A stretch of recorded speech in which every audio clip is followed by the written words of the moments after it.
पाकिस्तान के सारे दोस्त गायब हो रहे हैं। पाकिस्तान सबसे बेकार इकोनॉमिक क्राइसिस से गुजर रहा है और इस देश को कोई भी मदद करना नहीं चाहता। पाकिस्तान के लिए धीरे धीरे मदद के सारे रास्ते बंद होते हुए दिख रहे हैं। Pakistan is not getting a bailout. Pakistan is going through its worst economic crisis in years. Inflation is at a 50-year high and food has become unaffordable for millions. This country continues to implode. लेकिन क्यों America, China, Saudi जैसे देश पाकिस्तान को पैसा देने से डर रहे हैं? पाकिस्तान इस क्राइसिस में अकेला क्यों खड़ा? समझते हैं आज के इस वीडियो में। ये है हमारी सीरीज पाकिस्तान एक्सप्लेन, जहां हम पाकिस्तान की इकोनॉमी को एक इंडियन पर्सपेक्टिव से समझने की कोशिश करते हैं। इस वीडियो में हम देखेंगे कि पाकिस्तान को कहां से मदद मिलने के चांसेस हैं। क्या पाकिस्तान के ऐसे कोई भी दोस्त बचे हैं जो उन्हें जरूरत के समय मदद करेंगे, और इससे भारत को क्या लेसन सीखने की जरूरत है? अगर आप यहाँ पर नए हैं तो चैनल को सब्सक्राइब करना ना भूलें। चैप्टर 1, पैसा कहाँ है? आपके स्कूल ग्रुप में ऐसा कोई ना कोई बंदा तो जरूर होगा जो कहता होगा कि भाई आज 20 रुपए दे दे, मैं कल लौटा दूंगा, और ये कल कभी आता ही नहीं। उस दोस्त का नाम अपने फोन पर चेंज करके पाकिस्तान कर दीजिए, क्योंकि पाकिस्तान की इकोनॉमी भी कुछ ऐसे ही चलती है। हर साल लोन लिया जाता है, फिर लोन का इंटरेस्ट बढ़ता है। ये पे करने के लिए पैसे होते तो है नहीं, फिर उस लोन का इंटरेस्ट चुकाने के लिए और लोन लिया जाता है, और इसमें आम जनता सफर करती है, क्योंकि इसका फायदा आम जनता को होता ही नहीं। पाकिस्तान को एड की लत लग चुकी है, and that's the core issue. सबसे पहले देखते हैं कि पाकिस्तान पैसे कैसे कमाता है। उन्हीं के बजट को देखते हैं। रेवेन्यू रिसीट्स है 9,40,000 करोड़, कैपिटल रिसीट्स है 2,37,000 करोड़, और एक्सटर्नल रिसीट्स है 5,54,000 करोड़। और खर्चे कहाँ होते हैं? पाकिस्तान के टोटल बजट का 28.5% हिस्सा उन्हीं के फॉरेन लोन्स के रीपेमेंट करने में जाता है, दैट इज 3,93,000 करोड़, और मिलिट्री को 1.5 लाख करोड़ मिलता है। सिर्फ इन दो बातों में पाकिस्तान अपने पूरे बजट का 40% उड़ा देता है। तो बाकी कामों के लिए पैसा बचेगा क्या? घंटा। यही लोन के हफ्ते चुकाने के लिए पाकिस्तान नए नए लोन्स लेता है। अब ये बात IMF अच्छी तरह से जानता है, और ये बात जानते हुए भी अब IMF पाकिस्तान की 23वीं बार मदद करने जा रहा है। लेकिन IMF डिसाइड कैसे करता है कि किसकी मदद करनी है और किसकी नहीं? इस बेल आउट के दो पार्ट्स होते हैं। एक होता है टेक्निकल रिव्यू और दूसरा होता है staff level review. Technical review में पाकिस्तान ऑलरेडी पास हो चुका है। 2019 में फॉर्मर PM इमरान खान ने IMF से $6 बिलियन का बेल आउट मांगा था, और इसमें से $1.1 बिलियन रिलीज भी हुए। लेकिन जब भी IMF पैसा देता है तब वो आपके सिस्टम में इंटरफियर करना स्टार्ट करता है, कुछ कंडीशंस लाता है। IMF ने पाकिस्तान को पैसा दिया, लेकिन एक शर्त पर कि आप इन पैसों का इस्तेमाल रेवड़ी पॉलिटिक्स में मत कीजिए। रेवड़ी पॉलिटिक्स यानी सब्सिडीज, फ्रीबीज। अक्सर सरकार इंपॉर्टेंट चीजों की प्राइसेस कंट्रोल करने के लिए सब्सिडीज देती है। जब तक महंगाई कंट्रोल में है, लोग खुश। और इमरान खान ने IMF के पैसों के साथ कुछ ऐसा ही किया। IMF से पैसा लिया और लोगों को सब्सिडी देकर पॉपुलर बनना चाहा। लेकिन यहाँ हम ब्लेम सिर्फ इमरान खान को नहीं कर सकते, क्योंकि शहबाज शरीफ जब PM बने तब उन्होंने यही सेम स्कीम्स कंटिन्यू रखी। अब IMF का दिमाग हट गया। वो कहने लगे कि अगर आप हमारे पैसों का इस्तेमाल पॉलिटिक्स के लिए कर रहे हो तो ये नहीं चलेगा। अब IMF बन गया है स्ट्रिक्ट। अब उन्होंने कहा कि बेल आउट चाहिए तो पहले ये सारी शर्तें मंजूर करो। अगर शर्त मंजूर है तो ही पैसा मिलेगा। शर्त मंजूर है? आप वीडियो पॉज करके ये सारी शर्तें पढ़ सकते हैं। प्लस IMF ने कहा है कि भाई टैक्स बेस बढ़ाओ। आपके बहुत कम लोग हैं जो टैक्स पे करते हैं, तो आपको अगले साल लोन की किस्तें भरने के लिए पैसा कहां से आएगा? आप फिर से आओगे लोन लेने के लिए। At the same time IMF ने यह भी कहा है कि इन्फ्लेशन 5 से 7% तक ही रखो। वही इन्फ्लेशन जो आज 35% तक पहुंच गया। पाकिस्तान के पॉइंट ऑफ व्यू से देखा जाए तो यहाँ कुआं है तो वहां पर खाई। इन्फ्लेशन कम करने के लिए सब्सिडी तो देनी पड़ेगी, जो IMF को मंजूर नहीं है। और अगर अपना इनकम बढ़ाने के लिए एग्जिस्टिंग सब्सिडीज को कैंसिल कर दिया तो लोग पागल हो जाएंगे। और IMF को ये सब पता है, लेकिन वो काफी स्मार्टली प्ले कर रहा है। पैसा देने से मना नहीं कर रहा, लेकिन डीले जरूर कर रहा है। ऐसी शर्तें रख रहा है जो शायद पाकिस्तान के लिए अनएक्सेप्टेबल हो, क्योंकि उन्हें ये पता है कि पाकिस्तान के पास ज्यादा समय नहीं है। एक टाइम आने पर उन्हें ये सारी शर्तें एक्सेप्ट करनी ही होंगी। चैप्टर 2, ये दोस्ती हम नहीं तोड़ेंगे। पाकिस्तान के कुछ दोस्त बहुत पैसे वाले हैं, जैसे सऊदी अरेबिया, UAE, कतर, और उन्होंने प्रीवियसली पाकिस्तान की मदद भी की है। आइए देखते हैं कितनी।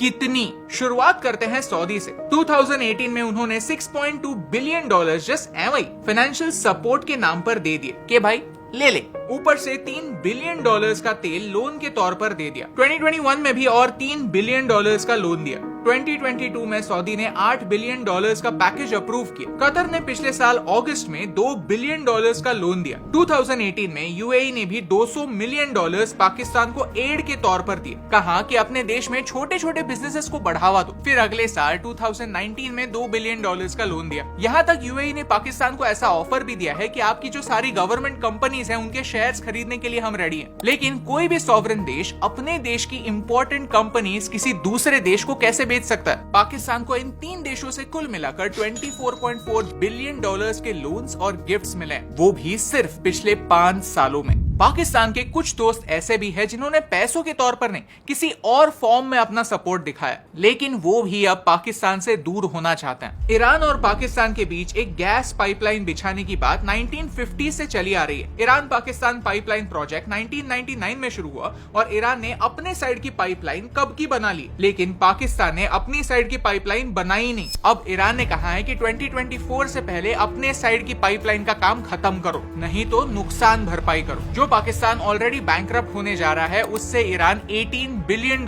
की फाइन वसूलने वाला है। फनी पार्ट यह है कि इस पाइपलाइन प्रोजेक्ट का हिस्सा भारत भी बनने वाला था, लेकिन भारत डर गया। उसे लगा कि इस पाइपलाइन में से गैस के बदले टेररिस्ट आने लगे तो हम इस डील से निकल गए और एक तरह से अच्छा ही हुआ, नहीं तो आज हम भी अटक जाते। लेकिन ये सारे देश फीके पड़ जाते हैं जब हम पाकिस्तान के बड़े भैया चाइना की बात करते हैं। चैप्टर 3, सबसे बड़ा गुंडा। पाकिस्तान को सबसे ज्यादा मदद अपने इस वीडियो के गुंडे ने यानी चाइना ने की है। पाकिस्तान ने सबसे ज्यादा लोन्स चाइना के कमर्शियल बैंक से लिए हैं। नंबर्स की बात की जाए तो पाकिस्तान ने चाइना से $30 बिलियन का कर्जा लिया है। इसमें से एक बड़ा पोर्शन सीपेक यानी चाइना पाकिस्तान इकोनॉमिक कॉरिडोर के प्रोजेक्ट्स के लिए था। लेकिन चाइना है सुपर स्मार्ट, उन्होंने पाकिस्तान को पैसे तो दिए, लेकिन कहा कि ये सारे कॉन्ट्रैक्ट्स एक चाइनीज कंपनी को ही मिलने चाहिए, यहाँ चाइनीज वर्कर्स ही काम करेंगे। इनफैक्ट आप सीपेक के लिए यूज होने वाले सारे पैसे एक चाइनीज बैंक में ही रखो, यानी चाइना का फायदा ही फायदा। उन्हीं के पैसे से उन्हीं के कंपनी का प्रॉफिट होता है, उन्हीं के लोगों के लिए जॉब्स बनते हैं और एक दूसरे देश में अपना प्रेजेंस भी बढ़ता है। इस पर एक पूरा डेडिकेटेड वीडियो बनेगा जरूर। चैप्टर 4,